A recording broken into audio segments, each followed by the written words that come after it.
ain't see me, you Stevie. Wondering how I reach more evolutions than Eevee and make it look easy.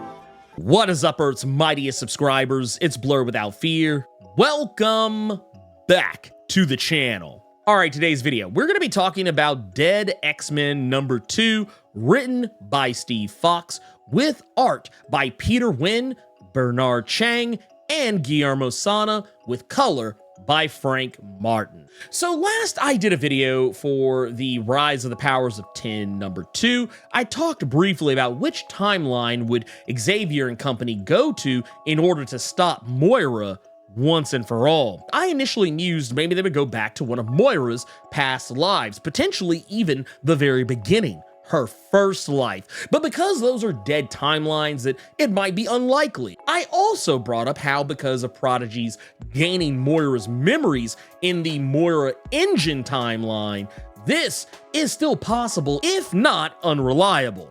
It seems that this was, in fact, the way forward. Prodigy thinks the dead X-Men need to go back to the beginning, not just the beginning of Moira's 10th life, but the very first life, before Nathaniel Essex most likely gave her the X gene we learned she then possessed in House of X #2 in 2019. While the other dead X-Men are uncertain if Prodigy's plan will work, largely because of the fact that these are unstable timelines, meaning that Rachel Summers, aka Ascani, might not even be able, even with her powers, be capable of directing them exactly where they need to go, or if they die, the Five might not be able to resurrect them. That said, even Jubilee and Dazzler come to Prodigy's defense, recognizing that everything's at stake, so it doesn't really matter what the options are. Prodigy's plan is very likely the best chance they have, and even if it wasn't, they do need to try everything humanly possible. Truth is, it's all a long shot because the Moira Prodigy took the memories from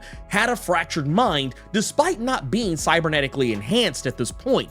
So there's no 100% certainty that wherever Rachel Summers sends them in time, it would be the correct place they were aiming for anyway. And while Moira's first life is the best place to start, they ultimately wind up in one of Moira's most underexplored timelines from House of X #2, her 7th life. The same one where she went on a rampage, murdering the entire Trask family lineage down to the last Trask, Bolivar.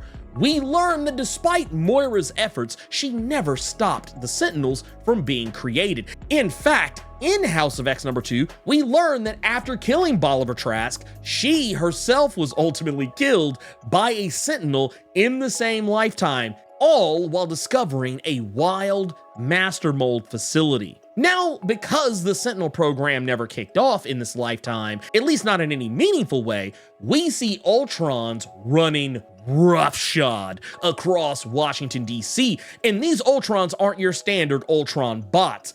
These are huge, about roughly the same size, if not bigger, than your standard Sentinel, and they all seem to be about as tough as them. Now, why is this timeline still functioning despite being, quotey fingers, dead?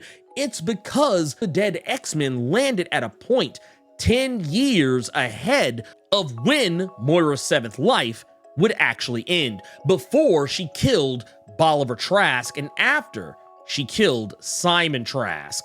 Like I said, this timeline was largely underexplored, so it was interesting to see who all was left when it all came down to it, and we learned that Emma Frost was very much alive and well in this timeline, and more in line with the Emma Frost we know of today, but more specifically the Emma Frost who mentored Generation X. And it's through her we learn the truth about the Ultrons and Moira's current location.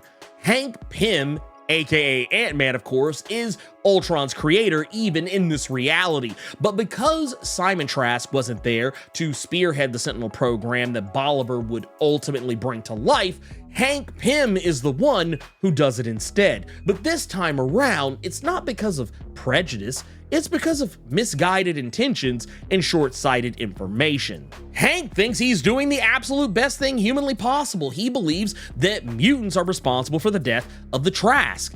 which technically he's right. Moira killed them, but she didn't kill them using mutant powers because, well, she doesn't have a mutant power that could harm them in any way outside of killing herself and resetting a timeline. No, she just shot them. But regardless, Hank is of the belief that it was mutants that killed them, and it's not out of the spectrum of possibility that someone likely had some kind of way to detect an X gene that just pointed out that Moira was a mutant. I wonder where this narrative actually comes from, but it doesn't really matter because Emma, in a very Xavier-like capacity, is in a government hearing trying to fight Hank on this before the Moira of the Engine timeline arrives and begins killing everyone. The fact that all this is happening, the fact there's so much chaos brewing right now, the dead X-Men believe it's their fault that the Moira they encountered in the previous issue got free, and technically, in a way it is, but this Moira was gonna get out one way or another. The dead X-Men being there did ultimately lead to Abigail Brand and her sword team uniting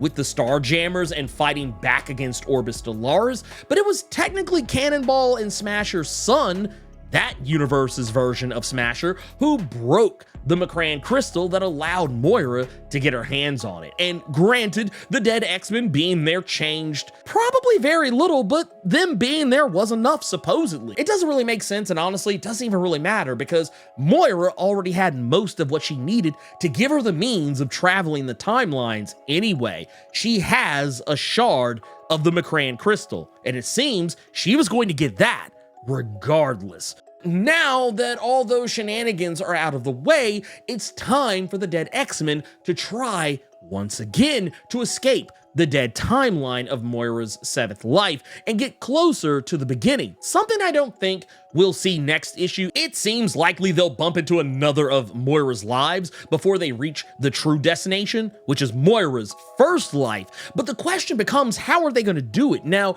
I said earlier that this is actually before that timeline of Moira's 7th life comes to an end. I wonder if what they're going to do is, while they're in Washington, D.C. at this point, are they going to go find the actual Moira of this timeline? Because at this point, she's not dead yet. Will they find her and maybe use her as a means to jump back further into Moira's life and ultimately get to that first one? It remains to be seen. You guessed it, obligatory channel outro time. If you're not subscribed to the channel, consider doing so. Clicking that subscribe button and tapping that notification bell ensures that you get more videos just like this one, and you don't miss any of my other content that I drop throughout the week, plus my live streams every Thursday and Saturday. And if you enjoyed the video, make sure you click that like button, keep it plus ultra, and sound off in the comments.